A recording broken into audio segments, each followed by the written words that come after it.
Shalom, selamat pagi. Tuhan Yesus memberkati kita. Doa saya kita semua tetap dalam keadaan baik. Dan biarlah kita terus membangun hidup kita menjadi pribadi-pribadi yang berkenan kepada Allah. Pribadi-pribadi yang bertumbuh, berhikmat, semakin dikasihi, dicintai oleh Tuhan dan manusia. Seperti teladan kita yaitu Yesus Kristus. Ketika kita datang kepada Tuhan, semua hal dalam hidup kita seharusnya bisa tertutupi dengan kehadiran Tuhan. Tuhan lebih dari segala-galanya. Tuhan Yesus adalah hal yang paling menyenangkan dalam hidup kita, karena Dia lebih daripada apapun juga. Karena itu ketika kita dipanggil, dipilih, ketika kita menjadi pribadi-pribadi yang memahami rencana dan kehendak Tuhan, kita sedang menggunakan istilah pribadi yang utuh, maka roh kita, jiwa kita seharusnya semakin pulih, semakin hal-hal yang retak, kebocoran-kebocoran dalam jiwa kita akan mulai berubah. Kalau dulu hidup kita sangat duniawi, sangat lahiriah, sangat jasmaniah, kita mulai berubah. Kita mulai paham bahwa yang mampu memuaskan jiwa kita, memenuhi kehidupan kita, bukanlah hal-hal lahiriah, tetapi seperti yang dikatakan Yesus, manusia itu hidup bukan dari roti, tapi dari perkataan-perkataan yang keluar dari mulut Allah.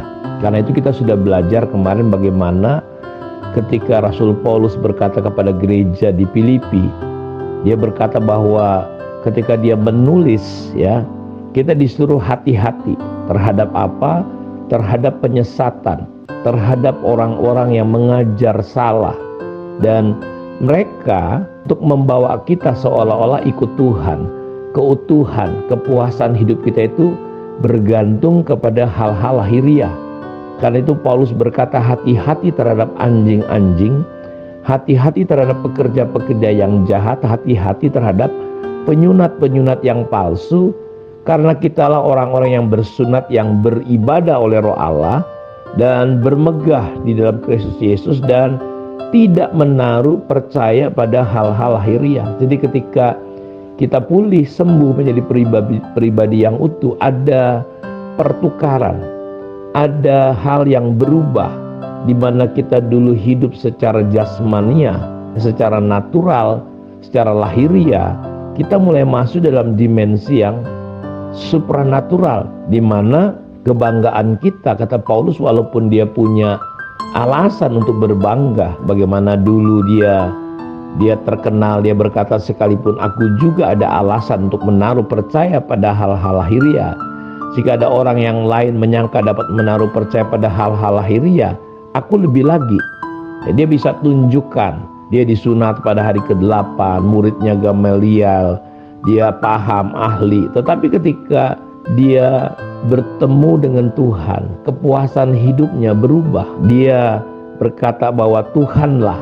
Karena itu jangan pernah kita berbangga, dan ini ciri ketika kita pulih hidup kita, ketika kita utuh menjadi pribadi yang utuh. Sehingga dia berkata dalam ayat ke-7 Filipi 3, tetapi apa yang dahulu merupakan keuntungan bagiku. Kalau dulu hal-hal lahiriah, hal-hal yang hebat itu adalah merupakan sebuah keuntungan bagi Rasul Paulus.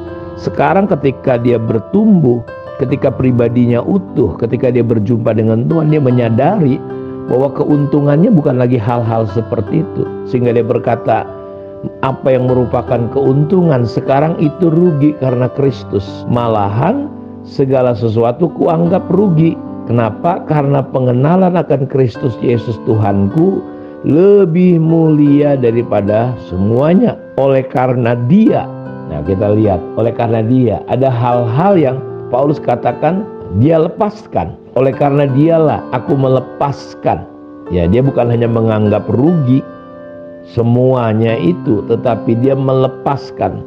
Oleh karena Dialah aku telah melepaskan semuanya itu, dan menganggapnya apa? Sampah. Tujuannya cuma satu, supaya aku memperoleh Kristus. Pertanyaannya dalam hidup kita, masihkah Yesus menjadi yang utama? Masihkah hidup kita, hati kita bergairah, sungguh-sungguh melihat, mengejar, sehingga kita tahu bahwa kerajaan Allah itu seumpama harta yang terpendam. Ketika akhirnya dia menemukan ada harta yang terpendam. Dia jual semua miliknya, dia melepaskan semuanya, dia rela mengganti. Saya berdoa Tuhan kiranya memberikan roh hikmat dan wahyu sehingga kita bisa melihat seperti apa yang Paulus lihat, bahwa apa yang dulu merupakan keuntungan, kehebatan, sekarang karena Kristus, karena pengenalan akan Kristus, kuanggap rugi, kuanggap sampah, dan dia rela melepaskan. Ya, dia berkata dalam kitab Roma, penderitaan yang kualami ini gak sebanding dengan kemuliaan yang aku akan terima. Dan itulah yang terjadi dengan hidup para rasul. Mereka semua rela kehilangan nyawa mereka. Ya, walaupun mereka nyawa itu adalah sesuatu yang berharga, lebih daripada harta, tapi mereka kehilangan nyawa mereka karena nyawa kita dibandingkan Kristus itu jauh lebih besar Kristus. Justru Kristus mati ya untuk hidup kita. Sehingga Paulus berkata di sini bahwa penderitaan yang kualami enggak sebanding dengan kemuliaan yang aku akan terima. Ya, jadi jangan pernah saudara bermegah, jangan pernah saudara membangga-banggakan hal-hal yang hanya sebatas lahiriah. Terkadang kebanggaan kita apa, saudara? Apa sih yang menjadi sesuatu yang saudara kejar, sesuatu yang berharga dalam hidup ini? Sekedar nama baik, ya, sekedar harga diri kita, sehingga kita menjadi orang-orang yang menjadi mudah tersinggung, mudah marah.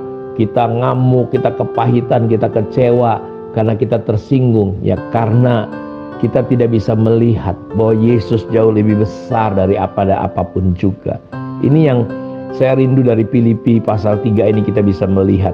Dan dia berkata, dan berada di dalam dia, bukan dengan kebenaranku sendiri karena mentaati hukum Taurat, melainkan dengan kebenaran karena kepercayaan kepada Kristus, yaitu kebenaran yang dianugerahkan berdasarkan kepercayaan.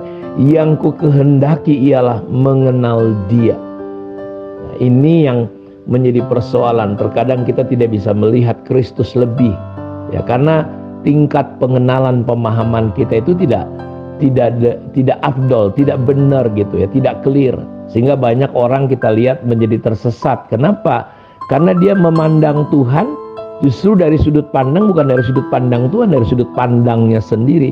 Ini yang menyebabkan kesesatan. Orang tersesat karena dia coba mempelajari Tuhan, melihat Tuhan dari sudut pandangnya sendiri. Sehingga kita terkadang ya terjadi kekacauan, kesesatan yang luar biasa. Kita minta Tuhan membela kita, tapi kita salah, kita mencobai Tuhan.